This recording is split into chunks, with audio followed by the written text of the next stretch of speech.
To measure, for your new second line gate, you will need a good quality tape measure and a pen and paper to record your measurements. Start by deciding what your gate will be fixed to on either side. You have two options. Option 1. We can supply 1 or 2 posts for your gate to be fixed to. You can add posts in step 1 of the measure process in the second line product builder.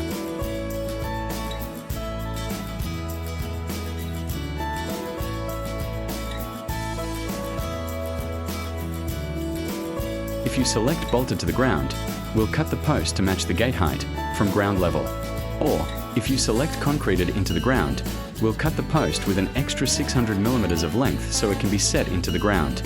You can trim this down if required for your ground conditions. For both options, you will also need to secure the post to a sidewall or fence for additional support. This is particularly important for larger span gates. Alternatively, you can fix the gate directly to an existing wall or fence. Please note, the structure must be strong enough to support the weight of the gate. Our gates range from approximately 15 to 40 kilograms. If you prefer this option and don't require posts, select No in step 1 of the second line product builder and proceed straight to width measurement. To measure the width, measure the full opening width, where the gate will be installed, and enter this measurement into the second line product builder. The builder will automatically deduct 40 millimeters to allow for the hinge and latch clearances. It will also deduct the required allowance for posts if selected in step 1.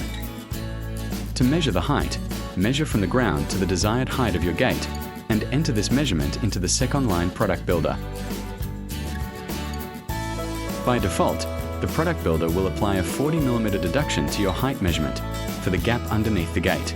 You can change the height of this gap if required using the drop-down. Alternative options are 80 millimeters or 120 millimeters. For the final step, the product builder will automatically calculate your post height based off the height of your gate and the instructions given in step 1.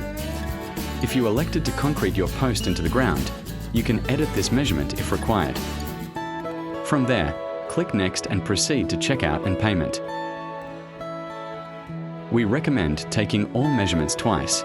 If you get different measurements, have someone check them for you.